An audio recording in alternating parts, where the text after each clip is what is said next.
First question है, an agreement consist of reciprocal promises between at least 4 parties, 6 parties, 3 parties या 2 parties. तो agreement जो होता है जिसमें प्रोमिसेस होते हैं तो कितनी पार्टीज एटलीस्ट होनी चाहिए? सो answer is 2 parties.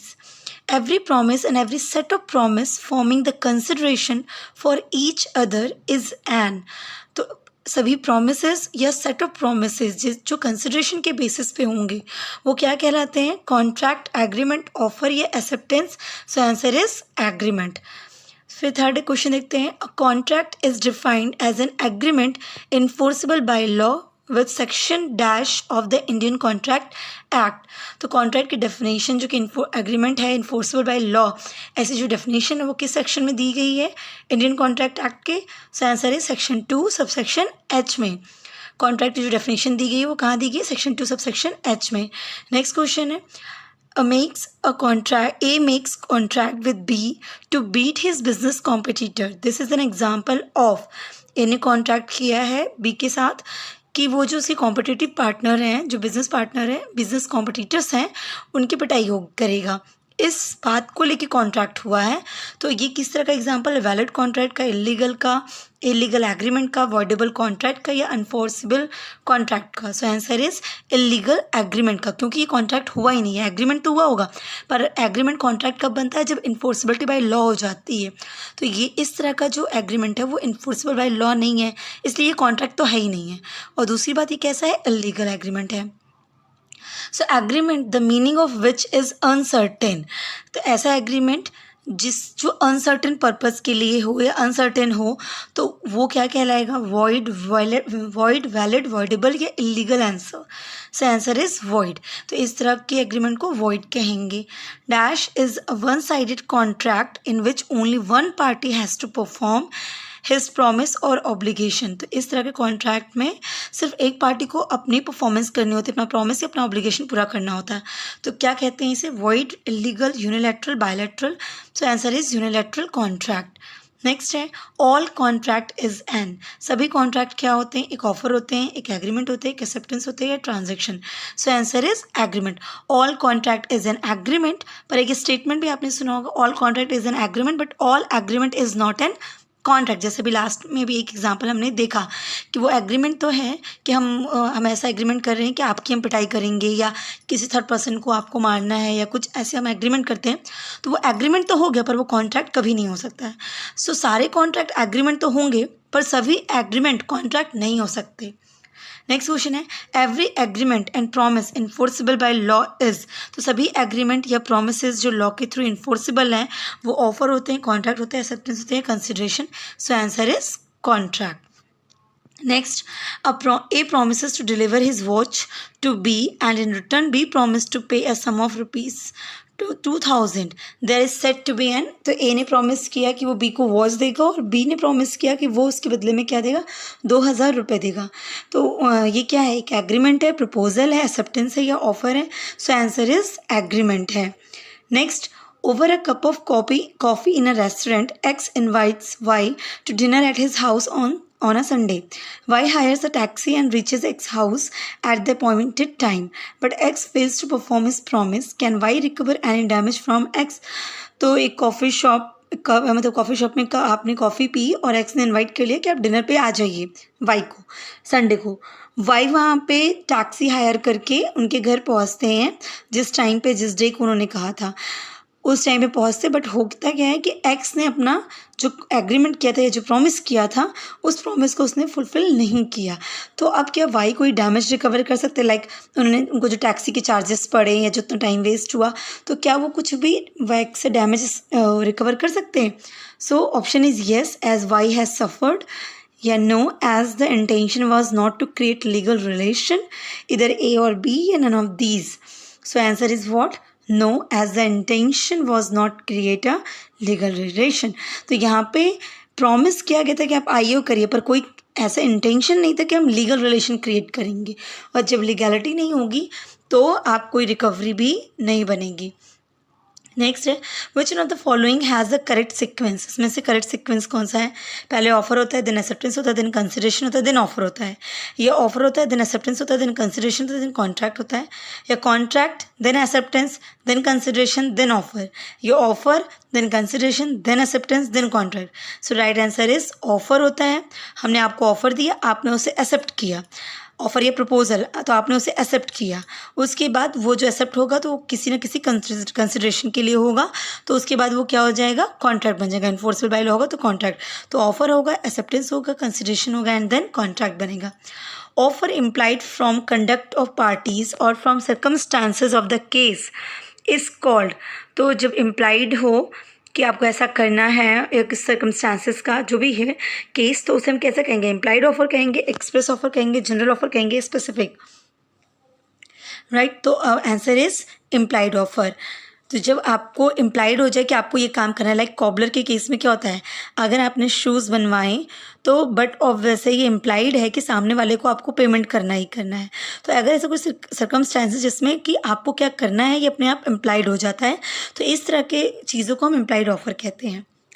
N offer is revoked by the, offer कब वो ख़त्म होगा? बाय द डेथ और insanity of the proposer, by lapse of time, by communication of notice of revocation, all of these. Answer is all of these. Next है consideration in a contract may be past, present or future, may be present or future, must be present only, D, must be future only. So answer is what? तो consideration जो contract में होता है, जो contract किसी consideration के लिए होता है, तो वो कंसिडरेशन कैसा हो सकता है? वो पास्ट का भी हो, प्रेजेंट का भी, फ्यूचर का भी हो। So answer is option A, may be past, present और future. Agreement without consideration is valid. Agreement without consideration, बिना कंसिडरेशन का अगर एग्रीमेंट हुआ है तो भी वो वैलिड होगा, लेकिन कब? जबकि out of love and affection due to near relationship आपने एग्रीमेंट किया हो। टू पे अ टाइम बार डेप्ट, यह टाइम बार डेप्ट था कि इतने दिन में आपको पेमेंट करना है, उसके लिए किया है। To compensate a person who has already done something voluntarily, ऐसे इंसान को देने के लिए जो अपनी इच्छा से कुछ कर चुका है, या all of the above. So answer is all of the above. ऐसी केस में बिना कंसिडरेशन भी अगर कोई एग्रीमेंट किया गया तो वैलिड होगा। The expression privity of contract means a contract is contract between the parties only. A contract is a private document. Only private documents can be contracts. The contract may be expressed in some usual and reasonable manner. तो प्राइवेटी of contract मतलब क्या हो जाता है? सो answer is what? Contract is contract between the parties only. तो ऐसा contract जिस contract में बात कही गई है कि ये कॉन्ट्रैक्ट सिर्फ इन्हीं पार्टीज के बीच में होगा, इस बात के लिए हमने कॉन्ट्रैक्ट किया, दैट इज प्राइवेटी ऑफ कॉन्ट्रैक्ट। ना कि एक प्राइवेट डॉक्यूमेंट कहा जाएगा या ये कह दिया जाएगा कि सिर्फ प्राइवेट डॉक्यूमेंट्स हो उनके लिए आप कॉन्ट्रैक्ट कर रहे हों, या फिर ऐसा कहा जाए कि कुछ रिजनेबल मैनर या स्पेसिफिक है कि इस तरीके से जब कॉन्ट्रैक्ट किया जाएगा तो हम उसे प्राइवेटी कॉन्ट्रैक्ट कहेंगे। तो ऐसा नहीं, इस बात के लिए कॉन्ट्रैक्ट करना कि सिर्फ कुछ पार्टीज के बीच में कॉन्ट्रैक्ट होगा, इसे कहते हैं privity of contract. Under the Indian contract act a third person who is the beneficiary in the contract can sue। जो बेनिफिशरी है इस कॉन्ट्रैक्ट में, थर्ड पर्सन कौन हुआ? तो वो जो बेनिफिशरी है वो केस कर सकता है। From whom the consideration has proceeded can sue, जिसके थ्रू कंसिडरेशन प्रोसीड किया जा रहा है वो कर सकता है case. Can not sue even if the consideration has proceeded from him, वो नहीं कर सकता है केस इवन दो कि कंसिडरेशन उसी के थ्रू प्रोसीड की गई हो।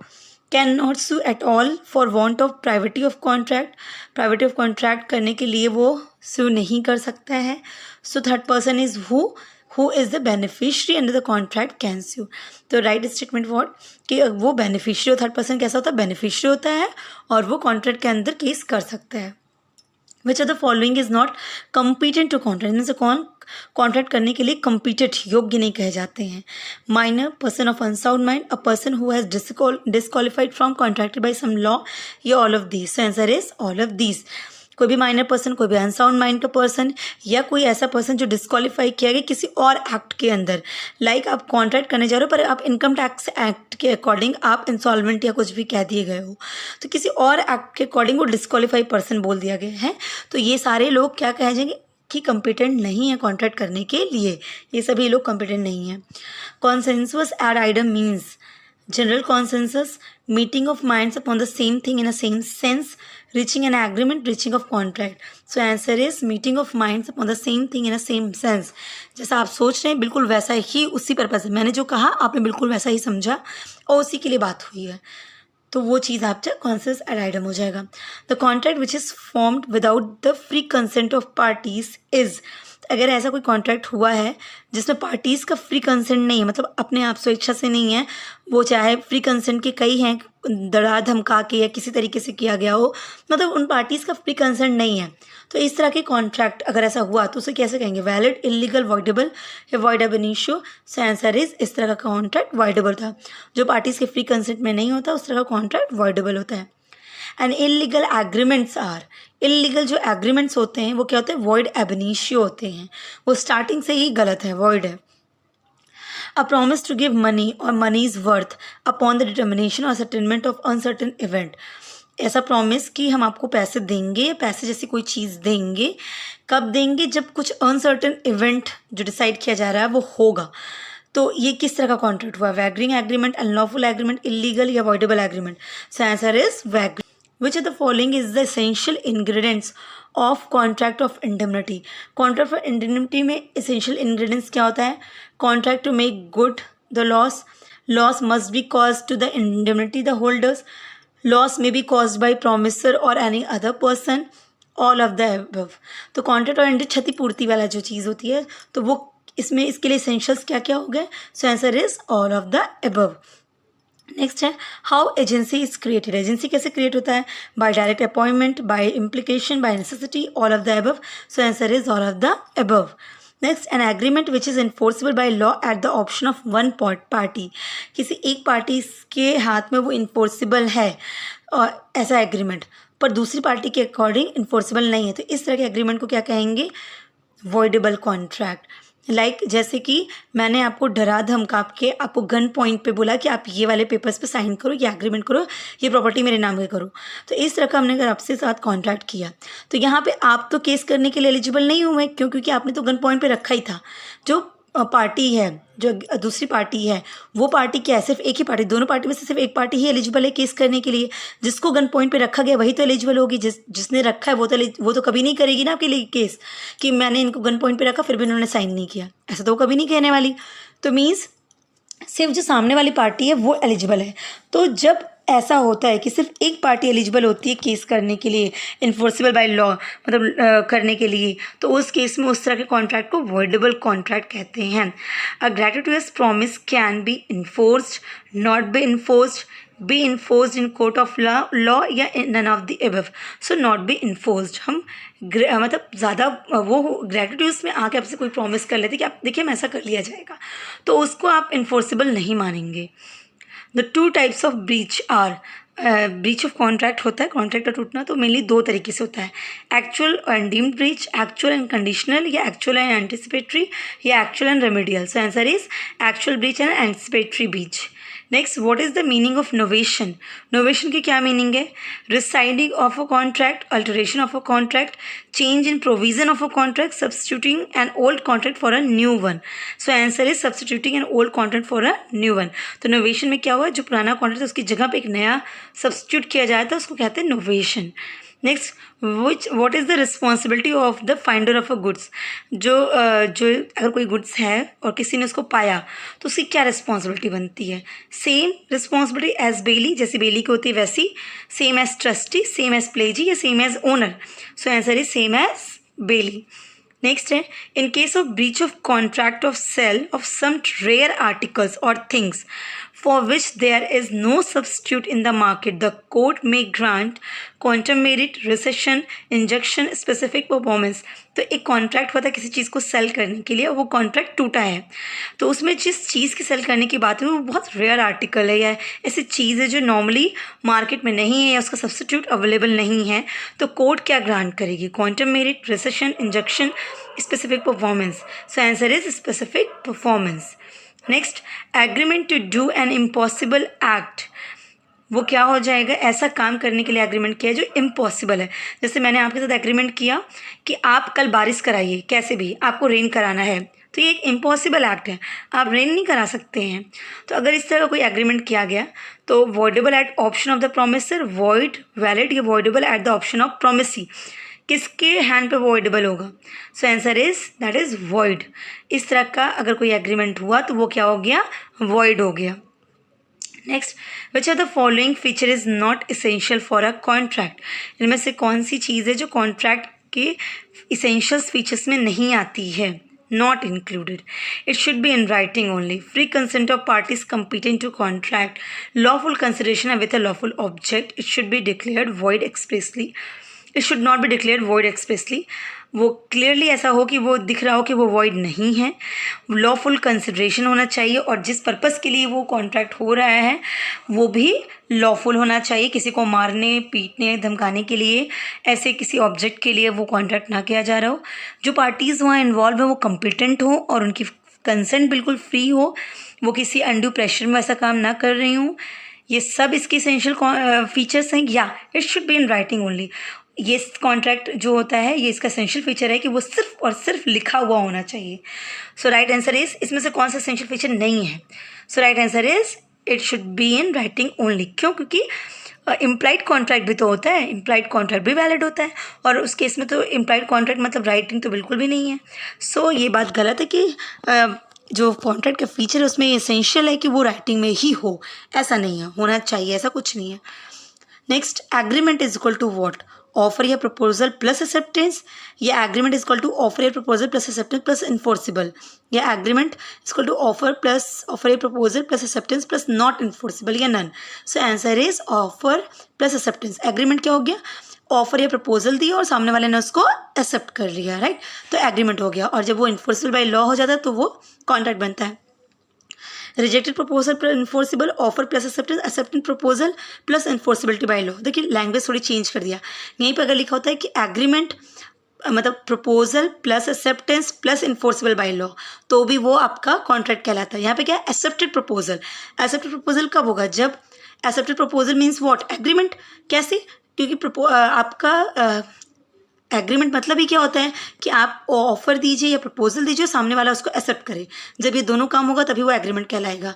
इसी को टर्म अगर आपका क्वेश्चन होता है contract is equal to agreement plus enforceability by law तो भी राइट आंसर वही होता है. या आंसर होता ऑप्शन होता है कि ऑफर या proposal plus acceptance plus enforceable तो भी आपका कॉन्ट्रैक्ट उसमें राइट आंसर वो होता.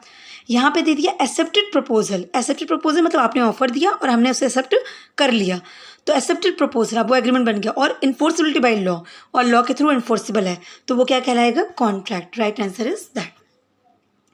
What is competent to contract? Who is competent to contract? इनमें से कौन है जो कॉन्ट्रैक्ट के लिए कम्पिटेंट है? Has attained the age of majority, is of sound mind, is not otherwise disqualified from contracting, is competent to contract section 11 के according, या all. So answer is all. ये सभी कम्पिटेंट टू कॉन्ट्रैक्ट होंगे अगर उन्होंने majority की as पा ली है, वो साउंड माइंड है, वो अनसाउंड माइंड नहीं है, वो साउंड माइंड है, और वो किसी भी तरीके से डिस्क्वालिफाइड नहीं है, जो कि सेक्शन 11 में एक्सप्लेन्ड है कि कोई अनड्यू प्रेशर है या कोई चीज़ मिसबिहेव या इस तरह से कोई भी चीज़ है, मिस रिप्रेजेंटेशन, इस तरह से कोई भी चीज़ अगर नहीं है, इस तरह से डिस्क्वालिफाइड नहीं है तो वो आपका कम्पिटेंट है. Elements vitiating free consents are fraud, misrepresentation or mistake, coercion or undue influence, या all. So answer is all. क्योंकि फ्री कंसेंट के लिए अगर ये सब चीज़ें हैं तो ये माना जाएगा कि फ्री कंसेंट नहीं है. ये सब फ्री कंसेंट के केस में रुकावटें हैं, ये इनको फ्री कंसेंट में नहीं होने देती हैं. अगर फ्रॉड हो रहा है या मिसरिप्रेजेंटेशन मिस्टेक हो रही है या धोखेधड़ी हो रही है, चीटिंग हो रही है, तो ये सब चीज़ें क्या करती हैं? फ्री कंसेंट को रोकती हैं. Quasi contracts are based on the principle of, quasi contract किस प्रिंसिपल पे बेस्ड है? इक्विटी, जस्टिस, गुड कंसाइजनेस, या all. So answer is all. No man must grow rich out of another person's loss. इसका main motive क्या हो जाता है? कोई भी इंसान इसलिए नहीं बढ़ना चाहिए कि दूसरों का लॉस करे, मतलब दूसरों के लॉस करके आप आगे बढ़ें, ऐसा कभी नहीं होना चाहिए. ओके, नेक्स्ट क्वेश्चन है any person who is of the age of majority according to the law to which he is subject who is of sound mind may employ an agent. वो कैसा एम्प्लॉय कर सकता है? वो as an agent हो सकता है, principal हो सकता है, बोथ ए एंड बी या none. So answer is an agent. वो एजेंट हो सकता है, राइट, जिन्होंने मेजॉरिटी कर ली, साउंड माइंड हो। ओके, तो ये आपका क्या हो गया? इस तरह से आपका ये क्वेश्चन कंप्लीट हो गया कि अगर वो साउंड माइंड है तो एजेंट हो सकते हैं। लेकिन एक चीज़ और, ये इसमें बहुत सारे क्वेश्चन फ्रेम हो सकते हैं। सो अभी फ़िलहाल आपको जितने क्वेश्चंस हमसे हो सके हमने फ्रेम किए हैं। आप अपने थ्योरी पॉइंट्स को अच्छे से इन डिटेल पढ़ाई करिएगा, कितने टाइप्स के होते हैं, कंडीशंस क्या होती हैं, वॉइड क्या होता है, वैलिड क्या होता है, वॉइडेबल क्या होता है, इन सब की डेफिनेशंस को अच्छे से देख लीजिएगा, पूरे कॉन्सेप्ट को क्लियर करिएगा, क्योंकि उसी से MCQ फ्रेम होगा। So all the best. Thank you.